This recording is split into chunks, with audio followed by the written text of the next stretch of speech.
respecto a mm, ustedes tienen una guía de estudio, ¿sí? En esta guía de estudio primero hay una generalidad, ¿sí?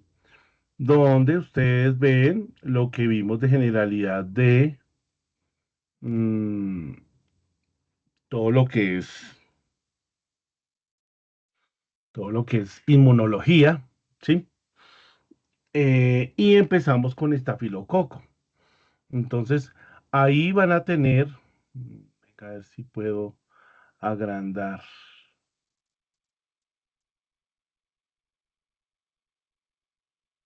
Entonces, van a tener las enfermedades de los estafilococos, aquí las tienen, ¿sí? Todas. Entonces, mm, las funciones de las factores de virulencia, si están observando,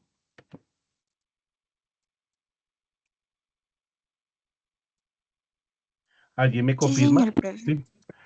El superantígeno, que es vasculitis, aneurisma, cómo se puede generar una neuritis, cómo puede producir una congestión pulmonar. Estreptococos, lo mismo.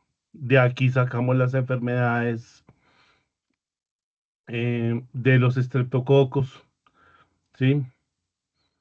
Y está todo lo que hemos enseñado con respecto, y de aquí salen las preguntas de los parciales, ¿sí? Antibióticos no hemos visto, entonces pues no, ¿sí? Corinebacterium sí lo vimos, entonces fíjese que sí está, que ustedes me dicen, ay, es que no, no, es que de acá sale todo. Rodococos, mire, actinobacterias, sí, Bacillus anthracis, también.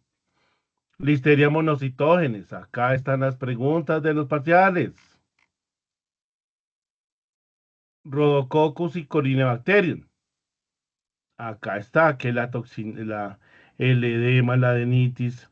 mm, em, Faltan ciertas cosas que, digamos que lograr,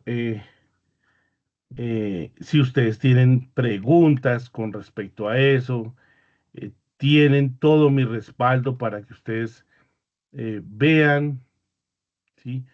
Eh, qué necesitan. Está Listeria monocitógenes, está Bacillus, que lo vimos, y nos falta Erysipelotrix cruzopatea y Clostridium, que hasta aquí vendría pues nuestro parcial de gran positivas, ¿sí? Y faltaría de pronto Mycobacterium, que me tocaría mirar si falta Mycobacterium avium, que ese no entra en el parcial. Entonces acá están las preguntas, salen 10 preguntas, puede que como nos hemos lanzado, he visto que algunos pues no tienen buenas notas, entonces también les puedo poner algunos quizzes, ¿sí? Entonces, para que ustedes vean que después del parcial, pues vamos a tener un descanso, o sea que el viernes no hay quiz, ni el sábado, los sábados no hay quiz, entonces para que ustedes vean. Quería aclarar de nuevo, hacer énfasis en, este es el Bacillus anthracis, su toxina antígeno protector, que lo que hace es proteger a la toxina edema y a la toxina letal, ¿sí? Y fuera de eso, pues produce em, un anclaje a la célula, y la toxina letal eh, pues mataría la célula, ¿sí? O ayuda a deteriorar la membrana celular. La toxina edema, que ya sabemos que es una adenylato ciclasa, que saca la glucosa y el sodio para producir el edema. ¿Hay preguntas con respecto a eso?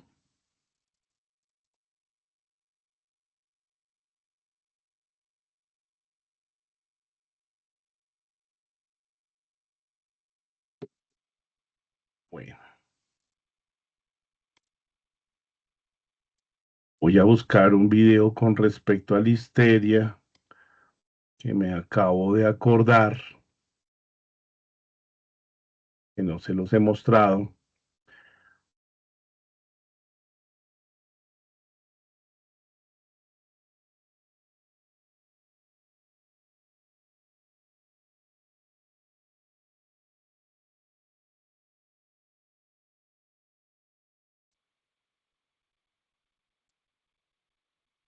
Bueno, en Listeria monocytogenes, miren el efecto Tumbling, que es el efecto trapecista de la listeria. Esta es una muestra de listeria monocitógenes. Ese es el efecto Tumbling.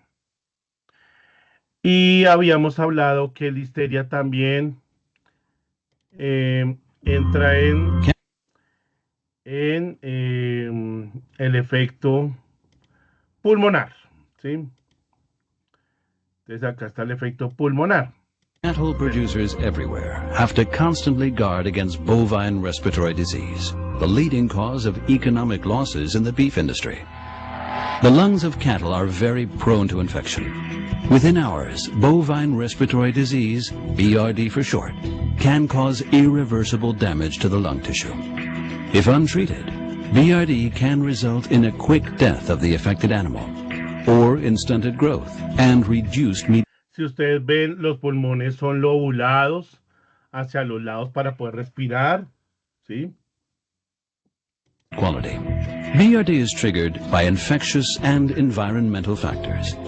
Examples are a respiratory viral infection or stressful external conditions affecting the animal's immune system.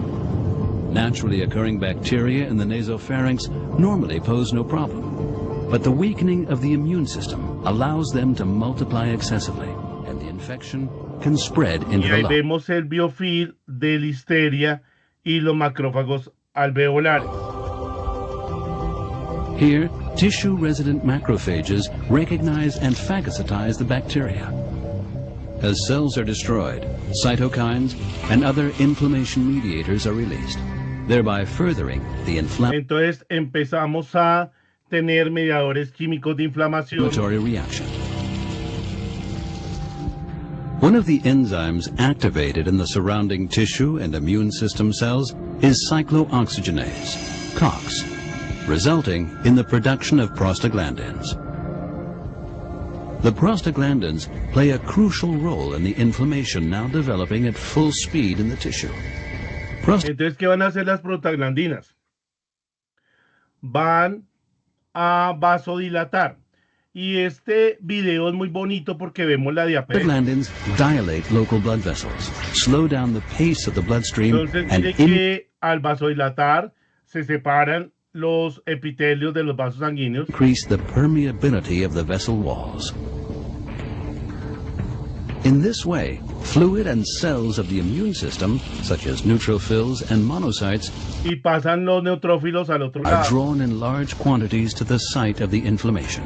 At the same time, the presence of cytokines, such as IL-1 in the bloodstream, stimulates the production of prostaglandins in the brain. Entonces, en el hipotálamo se sube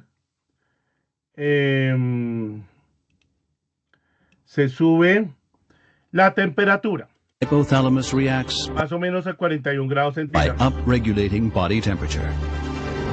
The immune cells, drawn to the inflammation site, now start producing even more cytokines and prostaglandins, Entonces, muchas citoquinas, prostaglandinas se liberan thus intensifying the proinflamatorias inflammation. y empezamos a tener degradación de los neumocitos. The result is a self-propelling vicious cycle. Unchecked, the bacterial toxins are able to inflict severe damage on the tissue cells. The accumulating immune cells, such as neutrophils, release oxygen radicals in order to destroy the bacteria. But these radicals liberan los gránulos, los neutrófilos, que ya sabemos que tienen metaloproteinasas y cloroxigenasas, que tienen enzimas para degradar el peptidoglicano de las bacterias. Also worsen the tissue damage. Y hacen netosis. But why is BRD such a common and important disease in cattle? Why exactly is the bovine lung so particularly vulnerable to bacterial infection? The reasons are both anatomical and physiological. Entonces, ¿qué problema podría haber con el bovino con respecto al consumo de oxígeno? Vamos a comparar el bovino de un equino. Compared to the horse, the capacity of a cow's lung is much smaller. Entonces, la capacidad de un equino es un 100%, mientras la capacidad de un bovino es un 30%. Un equino está consumiendo aproximadamente entre 20 y 25 litros de aire. Le caben en el pulmón. Y un bovino, más o menos unos 13, 15 litros, dependiendo del bovino. It is 1/3 that of a similar size horse. Its oxygen needs at rest are 2.5 times. Entonces, mientras que el equino consume un 100%, el bovino consumiría un 250%. ¿Por qué? Porque tiene 4 estómagos. Higher. To satisfy basal oxygen demand, the bovine lung is used much more intensively. Other peculiarities of the bovine. Entonces tendremos alto grado de sedimentación en el pulmón bovino. Vamos a tener una ventilación que es de tipo colateral y una gran cantidad de tejido conectivo. In lung, such as a high degree of segmentation, a lack of collateral ventilation, and a large amount of connective tissue, are reducing the lung's ability to cope with invading pathogens and the resulting inflammation. Once Ahí the vemos lung los is lóbulos infected, apicales del pulmón deteriorados y ya pues con focos necróticos. inflammation and bacterial toxins cause lesions to develop, leading to severe and often irreversible damage to functional lung tissue. The result is the appearance of the telltale symptoms of BRD, such as breathlessness, fever. Entonces vamos a tener un bovino con problemas respiratorios, Loss of appetite fiebre, baja de apetito and depression. y depresión. The economic impact of bovine respiratory disease is enormous. Disminuye la cantidad de respiración, o sea, Disney. The performance of the Eso reduce el mejoramiento affected animals is o la severely conversión en reduced, peso. as measured by carcass weight and quality at slaughter. Moreover, death can result if BRD is not diagnosed Posiblemente una enfermedad en progresión fatal. in time or remains untreated. ¿Me hago entender, chicos?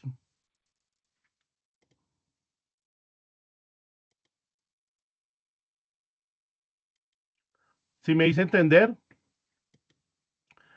Recordemos que Listeria monocitógenes, ¿sí? Va a atacar hígado, va a atacar cerebro, va a producir aborto, va a llegar al pulmón, producir uveitis, meningitis, y ya sabemos los mecanismos por los cuales ataca la listeria, fragmentando la mitocondria, pelmazando el DNA, dañando la sumohilación y teniendo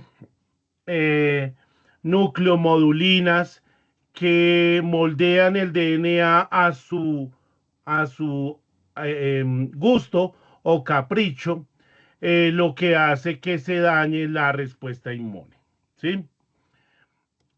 Bacillus anthracis también, pues va a atacar el pulmón, va a ser cutáneo, digestivo y pulmonar. Cutáneo, digestivo, pulmonar. Lo que quiere decir que va a atacar los usos musculares, ¿sí? Lo que quiere decir que va a producir diarrea, lo que quiere decir que va a producir problemas de respiración, ¿ok? Entonces, para que tengan en cuenta qué es una zoonosis, qué listeria es una zoonosis. Y acá repasamos algunos elementos o factores de virulencia que tienen las bacterias. Los flagelos sirven para huir del sistema inmune. Se mueven como las propelas de un barco, o sea, en círculo, mientras que los cilios se mueven adelante atrás. Los flagelos son enrollados de manera helicoidal. El filamento rota como una hélice, una propela de un barco. Poseen un cuerpo basal con 9 microtúbulos triples. Entonces aquí, si contamos, es 1, 2, 3, 4, 5, 6, 7, 8, 9 y dos centrales. ¿Sí? Filamento, gancho y cuerpo basal. El cuerpo basal es una estructura que atraviesa el peptidolicano prácticamente. Mire, entonces aquí tenemos una gran positiva y una gran negativa. ¿Sí? Los flagelos pueden tener diferentes estructuras. Si es monotrico, es una sola, así, un solo flagelo en un solo lado. Si son anfitricos, son en ambos lados. Si son lofotrico, son varios en un solo lado. Lofo-anfitrico, varios para ambos lados. Y peritrico, en alrededor de todo, de toda la bacteria. ¿Ok? Entonces aquí tenemos monotrico, ¿cierto? El B, ¿qué será? Dando, ya. Lofotrico, anfitrico y perítrico. Hay pilis y fimbrias, ¿ok? Pilis y fimbrias. Ya sabemos que el pili hace conjugación, que hace transformación y traslación. Y la fimbria es de adhesión, que tiene una punta, ¿no? Las fimbrias tienen proteínas y lectinas y azúcares de manosa. Entonces ahí vemos que se está haciendo una conjugación, ¿ok? Y yo aquí le pongo alguna listica, ¿sí? Estos unos perritos que yo tenía, que eran terribles, de defensa microbiana frente a los mecanismos de inmunológicos. Defensa, encapsulación, mimetismo, enmascaramiento, cambio antigénico, producción de proteasas, destrucción de fagocitos, inhibición de quimiotaxis, inhibición de fagocitosis, inhibición de la fusión fagosoma-lisosoma, resistencia a enzimas lisosomales y replicación intracelular. Mecanismos de virulencia, adherencia con las fimbrias, invasión, metabolismo de crecimiento gas ácido, toxinas, enzimas degradativas, proteínas citotóxicas, endotoxinas, el superantígeno, inducción a la inflamación excesiva, evasión de la respuesta inmune, evasión de la respuesta fagocítica, cápsula resistente a los antibióticos y proliferación intracelular. A propósito del superantígeno, que algunos no lo contestaron bien. Bueno, se me salió el PDF acá. A ver si lo encuentro. El superantígeno es muy importante, ¿sí? Este es el factor reumatoide. Algunos no lo pintaron bien. No sé por qué no lo contestan. Entonces, por favor, ¿alguna pregunta con el factor reumatoide?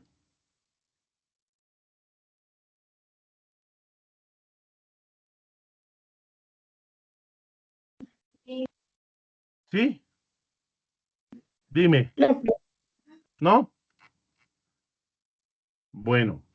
Y el superantígeno, la diabetes, ¿qué es netosis? Entonces, mire cómo el el neutrófilo bota su red de cromatina para atrapar los antígenos.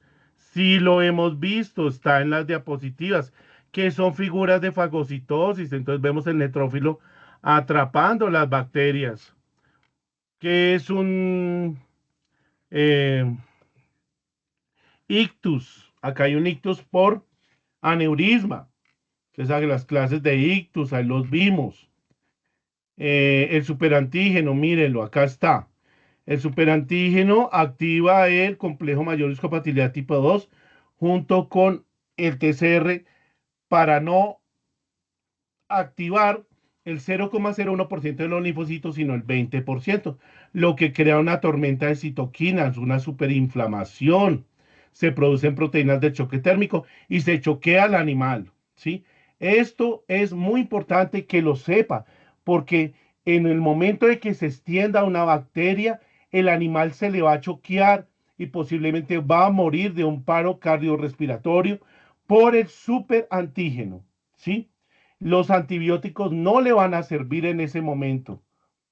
Entonces es importantísimo, importantísimo que estemos conscientes del superantígeno, que estemos conscientes de la diapedesis, porque de ello depende el cuadro hemático, ¿sí? El cuadro hemático cambia por diapedesis cada 4 horas. Que estemos conscientes de la acción de los neutrófilos. Si hay neutropenia, estamos en problemas. Va a ser difícil combatir la enfermedad, ¿sí? Si no estamos produciendo neutrófilos, ¿sí? Ahora, también hay que interpretar que la neutropenia puede ser porque ya los neutrófilos están en el sitio de infección.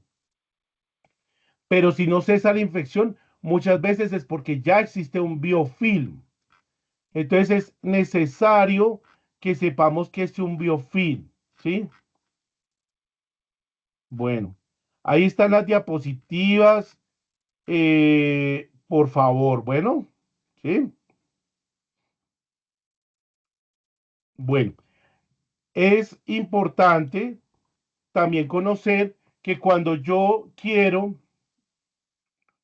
mmm, establecer un cultivo de una bacteria que es anaerobia, lo puedo hacer en una campana de anaerobiosis. En la campana de anaerobiosis se puede colocar nitrógeno para que desplace el oxígeno o estos gas pack de Soy OI gas pack Campi que queman el oxígeno. Si yo no tengo eso, entonces podría recurrir a la caja de galletas de la abuela y colocar una veladora para que queme el oxígeno. Toda bacteria tiene una curva de crecimiento. En esta curva de crecimiento está la fase estacionaria, por ejemplo, la fase de muerte y declive. Empieza con la fase de adaptación. En la fase de adaptación hay síntesis de RNA y enzimas. ¿Mm? Empieza a crecer en la fase exponencial. Al crecer, acá es donde se producen las toxinas. Acá es donde se dan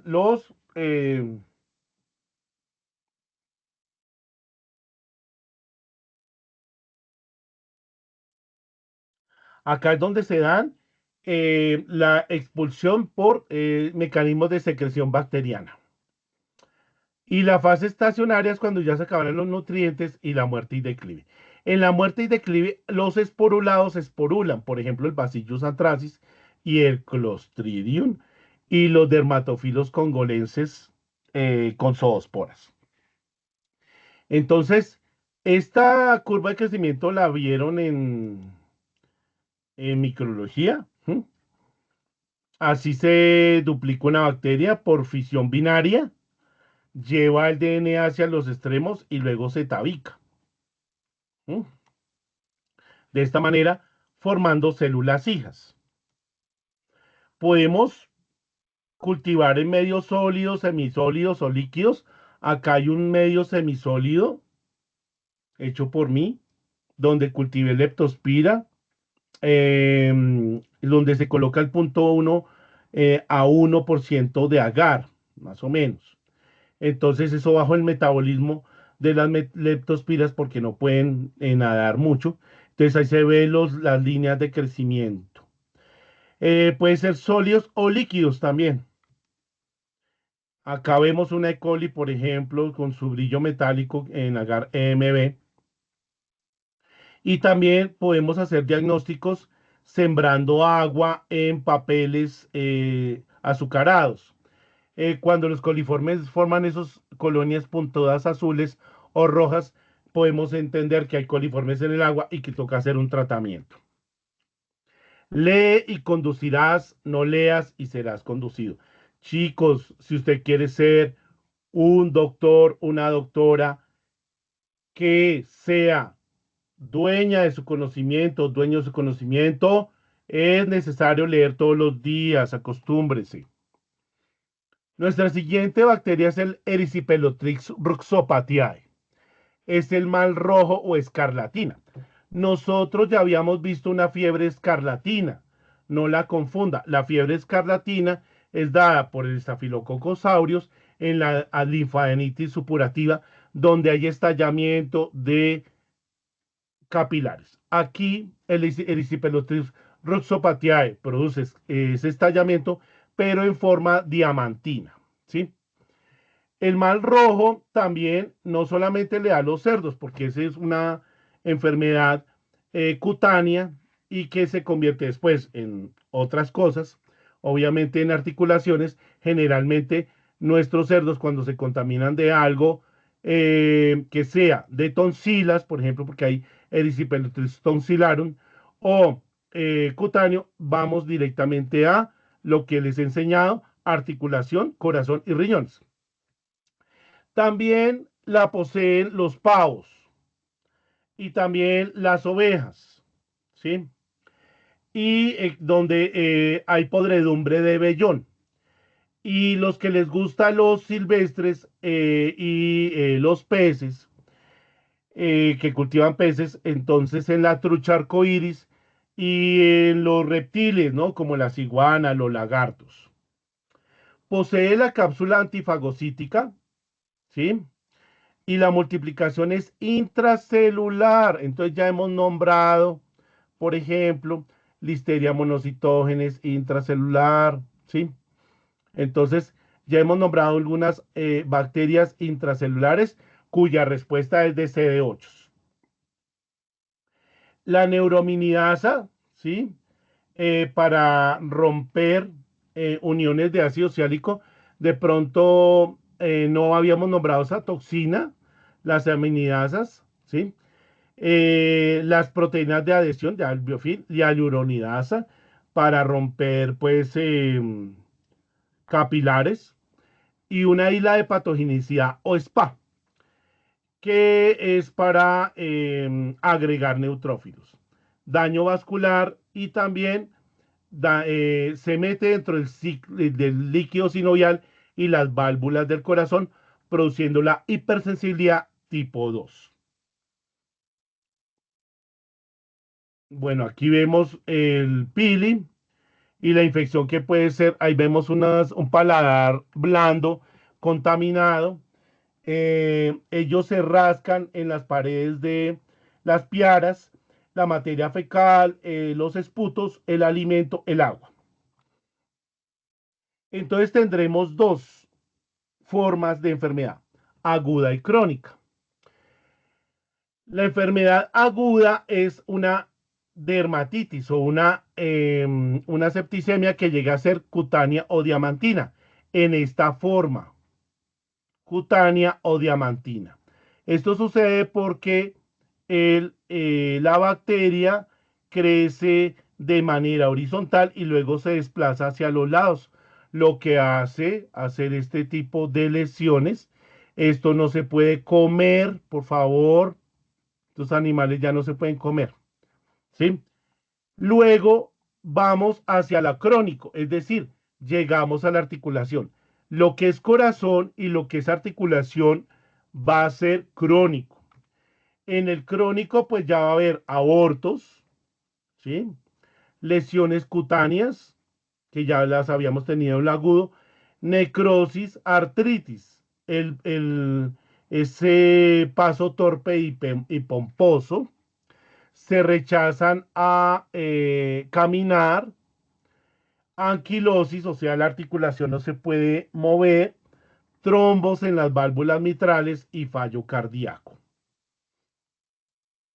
Aquí tenemos el aborto. No olvidemos que ya hemos nombrado otras bacterias que producen aborto. Entonces podríamos decir, por favor, mencione 2 bacterias que produzcan aborto. Entonces, Listeria monocytogenes, Erysipelotrix russopatiae. Está en el semen, es una enfermedad de tipo venéreo, ¿sí?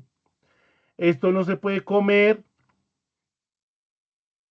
No nos vamos a comer nada de esto porque es zoonosis, ¿sí? Y está el Erysipelotrix tonsillarum, que lógicamente va a llegar a las amígdalas. Se puede contaminar la válvula ileocecal y salir por heces, saliva o vómito, ¿sí? El cerdo sí puede vomitar. Se resiste al congelamiento y es catalasa negativo. Una isla de patogenicidad de inmunoprotección y proteínas de adhesión. También da en caninos. Entonces, no solamente es en cerdos, sino también en caninos el Erysipelotrix tonsillarum.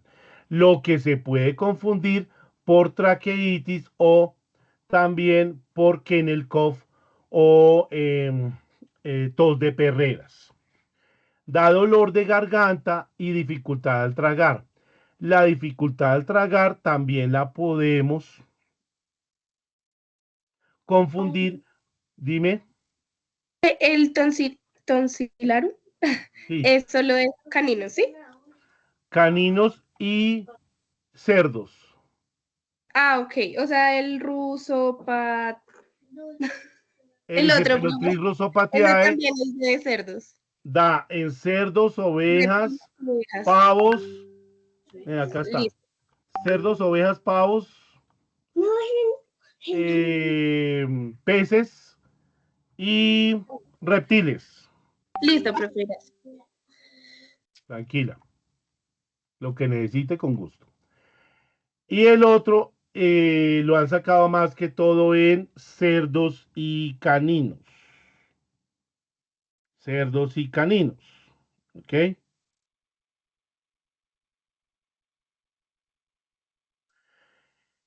En caninos también puede haber parásitos del esófago, lo que puede hacer eh, que se pueda confundir con erysipelotrix o con una faringitis. ¿Sí? ¿Sí conocen los parásitos del esófago?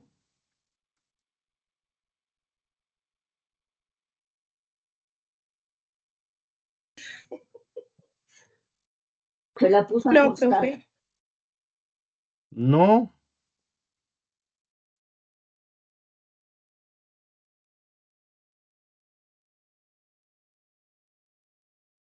Bueno, me va a tocar mostrarles.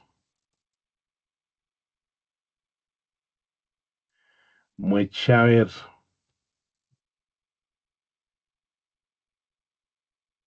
Hay un parásito que se llama Spirocerca Eso lupus. no sería la leishmania. No, la leishmania. Ah, bueno, leishmania puede dar cutánea digestiva, pero lo que pasa es que el Spirocerca lupi va a dar como un granuloma, míralo, acá. Y eso hace regurgitar. Lo mismo, la traqueitis hace regurgitar. ¿Sí? Entonces, al regurgitar, yo puedo pensar que es un Erysipelotrix tonsillarum también, porque inflama la tráquea. ¿Sí? El Spirocerca lupi, que es un gusano del esófago, queda también por comer cucarrones o comer mariposas, que lo tenemos en Bogotá. ¿Mm? Lo tenemos en Bogotá. Da un granuloma en el esófago, mírenlo acá. Acá está la endoscopia, chévere. ¿Sí? ¿Sí? Que también podemos tener en la endoscopia sarcomas, ¿sí? O podemos tener cáncer, ¿no? Es posible. Entonces hay que tener en cuenta el Spirocerca lupi, el hecho de que haya bordetela bronchiséptica o que haya, por ejemplo, micoplasma, o algún virus, un adenovirus que produzca tos. Entonces recordemos que nosotros ya estamos aprendiendo a tener diagnósticos diferenciales. Bueno, entonces está el erysipelosis tonsillarum, que da también infecciones cutáneas, que casi nunca lo diagnosticamos así, y sistémicas. Hay producción de sulfuros en los agares y generalmente lo que hacemos es un hemocultivo y sacamos PCR. Erysipelosis lo hacemos por PCR o por pruebas bioquímicas. Es coagulasa positivo. Aquí tenemos los hemocultivos y en agar triple azúcar hierro. Hace sulfuros de hierro. Es esta línea negra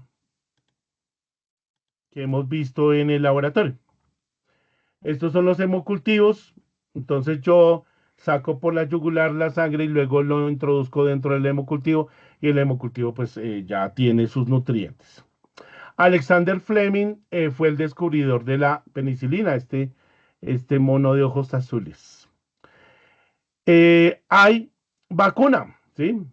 Y hay antibiótico, la penicilina benzatínica para erysipelosis. La vacuna viene con la parvovirosis porcina, donde vacunamos cada 6 meses, ¿ok?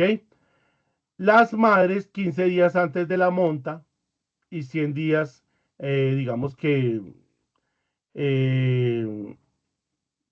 es suficiente.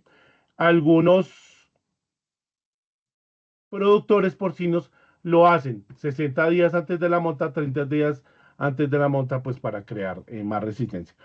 Los cochinillos a los 170 días la primera dosis y a los 185 días la revacunación. En engorde ya no se vacuna porque ya están vacunados, ¿sí? Y los berracos cada 6 meses. En pavos se excreta por el semen, el moco se va a poner oscuro, ¿sí? Y el hígado y vaso muy friable, como esa gelatina que no nos queda compacta. Va a haber caquexia, no se van a reproducir, las pavas mueren 5 días post-infección, porque eso es una septicemia, ¿ok? El moco se pone oscuro. En el caso de los bovinos, esta es una raza Texel que está en Santander, entra por el ombligo produciendo onfalitis. Poliartritis, también en ovejas la poliartritis, no olvidemos el factor reumatoide. En el castración, el corte de cola. Aquí puede haber neumonía también. Profe, ¿sí? Disculpa, ¿qué produce cuando entra por el ombligo? Onfalitis. Gracias. Con gusto. Onfalitis. Entra por el ombligo. Entonces, va a ir a pulmón, va a ir a articulaciones, puede ir a corazón, produciendo endocarditis valvular, que ya tuvimos un ejemplo de endocarditis valvular con estafilococos aureus. En ovinos, pues va a dañar la producción de lana. Y en humanos también se puede contaminar el humano precisamente en la producción de pavos. Tenemos pavos en Boyacá y Santander, especialmente y en el Valle del Cauca y Huila. Hay producción de pavos, ¿sí? ¿Estamos? ¿Alguna pregunta? No, profe.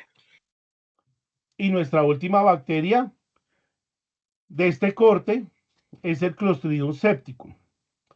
El Clostridium septicum perfringe, Chovein, Obgyn, Tetan y Botulinum. El Clostridium es una enfermedad de tipo anaerobio. Ahí vemos una foto mía, hecha por mí, un gram, donde vemos las esporas centrales, subterminales o terminales. ¿Sí?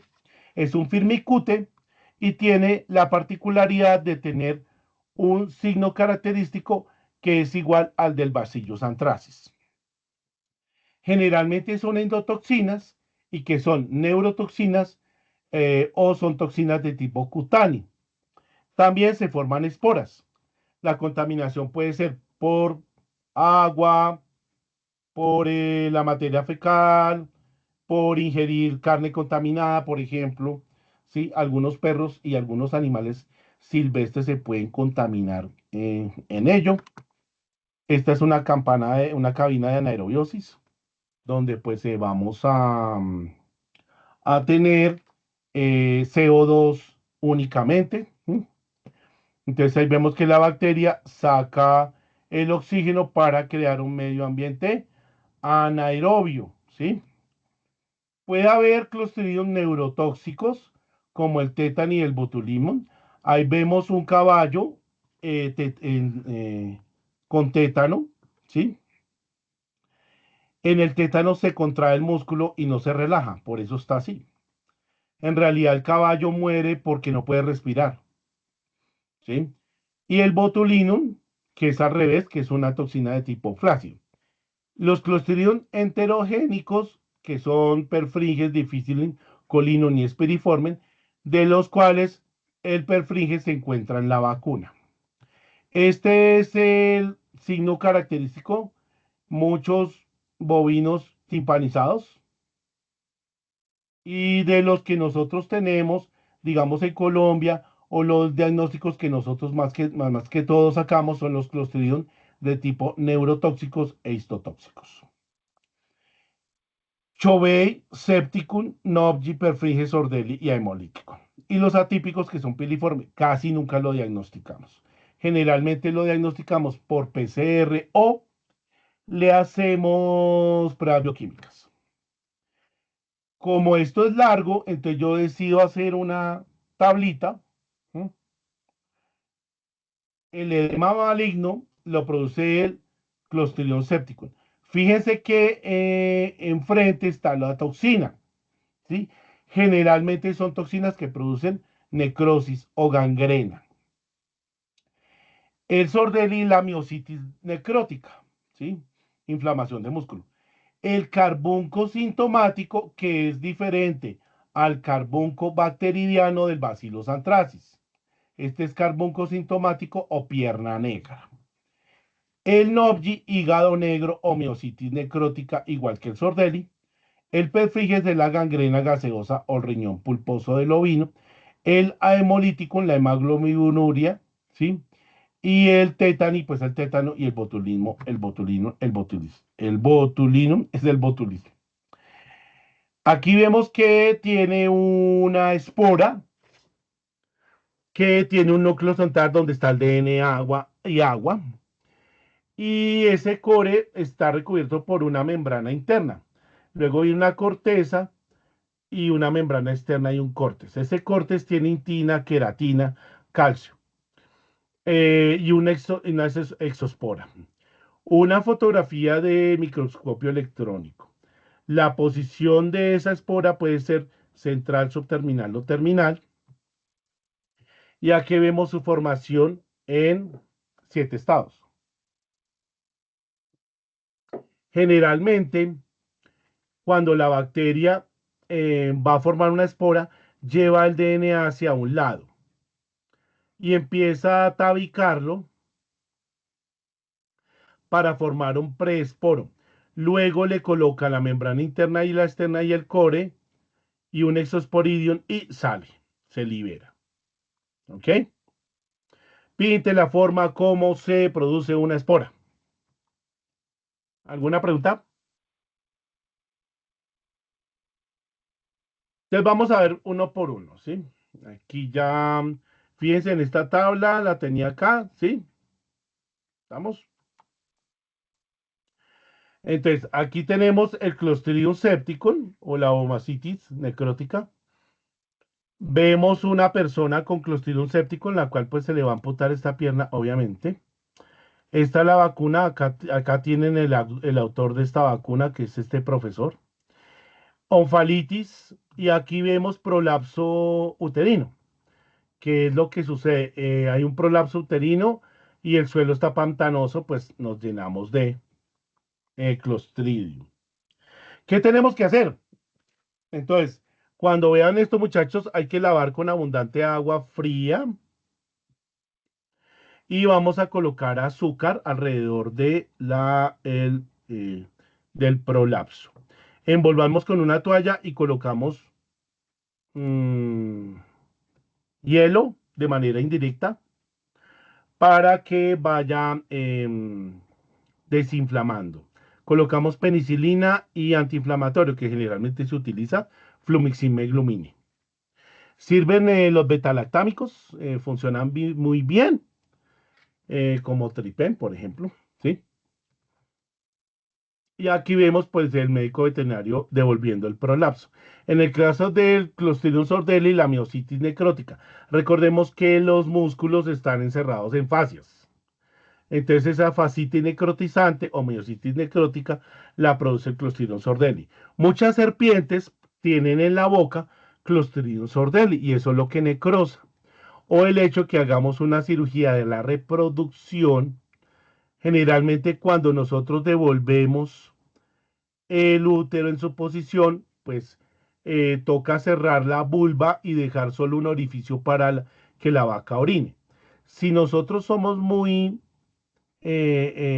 personas como por ejemplo mi persona que tiene unas manos gruesas, o por ejemplo Tomás, o de pronto María Paula que tiene manos no tan delgadas, podemos incurrir en el error que al cerrar los nudos de cirugía, apretemos demasiado y produzcamos una necrosis. Entonces toca empezar a practicar la motricidad fina, ¿sí? De pronto Jane también puede tener de pronto fuerza al cerrar. Entonces hay que tener ese cuidado. El Clostridium chovei, que es el carbunco sintomático o pierna negra. Esta fotografía, pues es una fotografía mía que me gusta mucho porque pues ahí sí se ejemplificó. ¿Qué error cometieron? Colocar violeta ingenciana o curagán. Y obviamente pues un animal así ya no hay nada que hacer, ¿no? Vemos que pues ya, y cuando uno palpaba pues el vientre y los costillares, crepitaba, ¿no? ¿Sí? Entonces no se pudo hacer nada, pero sí se logró una maravillosa foto. También se puede llegar a rumen y a los estómagos, como la redecilla, como el omaso y el ahomaso. El hígado negro, en el cual está incurriendo la fasciole hepática. ¿Puedes devolver un segundito? Dime, ¿Lo puedes devolver un segundito, por favor? ¿con quién hablo? Gracias. Con Laura. Sofía. Ah, bueno, Sofi, Gracias, profe. con gusto. ¿Ustedes tienen las diapositivas? Sí, las tienen. Clostridium nobgi, que es el hígado negro, o la gangrena gaseosa, en la cual pues las fasciolas hepáticas junto con el hemolíticum también es un nobgi, bueno, ¿sí? Lo que pasa es que el hemolíticum es el tipo D y el otro es tipo B, que es el hígado negro, el tipo B. Está incurriendo la fasciola hepática.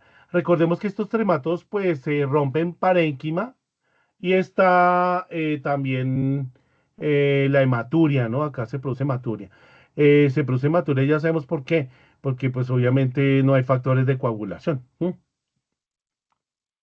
El riñón pulposo de Clostridium perfringens, que pues obviamente produce enterotoxemia. Y ahí vemos la necrosis del riñón, la gangrena gaseosa también. Acá vemos una enteritis hemorrágica en un caballo, vemos los intestinos totalmente necrosados, ¿sí? La timpanización de los animales, el hecho de que haya enterotoxinas que van hacia la luz intestinal y sacan el agua, DNasas o hialuroniasas, vemos enteritis hemorrágica en cerdo, las bacterias se fracturan cuando se les coloca oxígeno, se fracturan. Entonces, a veces uno de los secretos es colocar subcutáneo oxígeno. Bueno, acá importante penicilina. Digamos que los betalatámicos están en primera instancia, las penicilinas, ¿sí? Entonces están en primera clase. Pero ustedes saben que en el campo, pues todo el mundo oxitetraciclina, o yo creo que abusamos bastante de las tetraciclinas, ¿no? En el caso del tétano.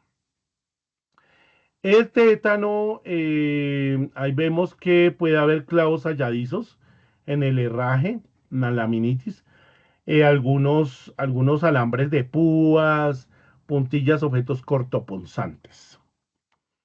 El tétano es una neurotoxina, ¿no? Recordemos que veremos un poco más de énfasis.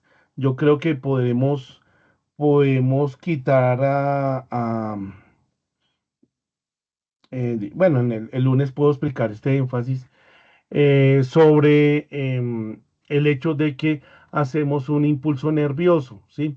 El impulso nervioso de acetilcolina que llega hacia eh,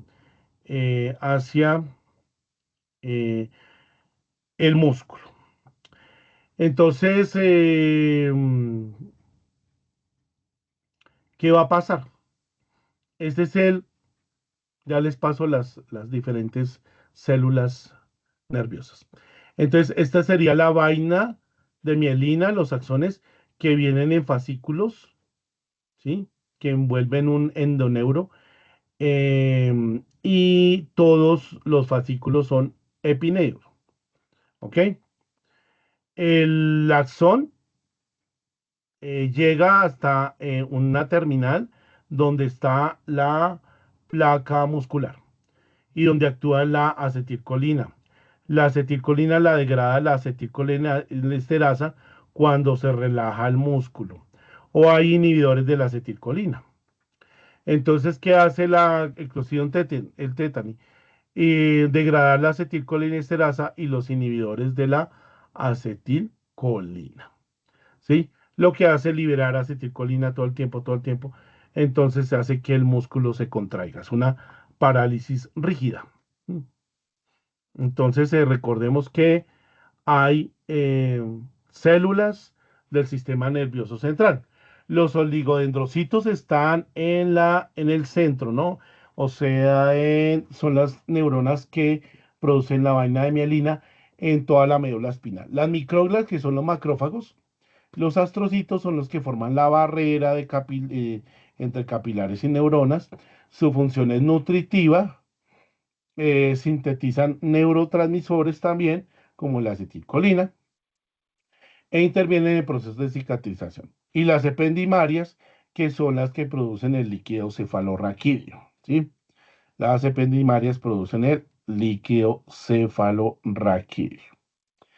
En el caso del apendicular o el periférico, será las células de Schwann, que son las mismas, digamos que son las parecidas a los oligodendrocitos y producen pues la vaina de mielina, pero en los axones.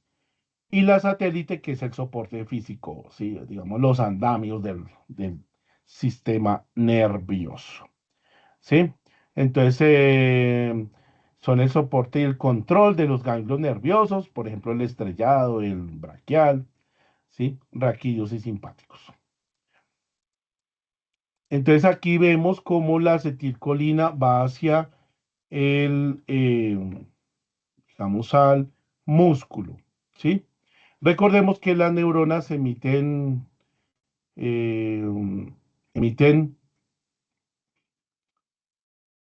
señales hacia otras neuronas, hacia músculos y hacia glándulas que producen neuronas, que producen hormonas, perdón. Entonces ahí vemos el tétano, ¿sí? La parálisis espástica. Acá vemos una coloración con verde de malaquita. Y en el caso de el botulino es que no deja salir la acetilcolina. Entonces, no deja salir la acetilcolina y por lo tanto, pues va a producir una parálisis espástica. Ahí donde debemos confundir la vaca caída. La vaca caída, que es que es un trabajo que tienen que hacer, que es la vaca caída, y se los pondré para el otro viernes. Viernes es sí, viernes. Deben hacer un trabajo sobre la vaca caída. ¿Qué es la vaca caída? ¿Qué es hipomagnesemia? ¿Qué es hipocalcemia? ¿Qué es hipofosfatemia? ¿Qué es baja de glucosa? ¿Sí? Problemas de triglicéridos y de colesterol. Clostridium botulinum, ¿sí? Que es vaca caída. Entonces, para que vayan comprendiendo, lo vamos a, digamos que, a lanzar por el WhatsApp para que tengan claro cómo es la tarea, cómo es la vaca caída, cómo se produce la vaca caída y cuál es su tratamiento. Recordemos que en botulino no se libera acetilcolina, por lo tanto no se va a contraer el músculo.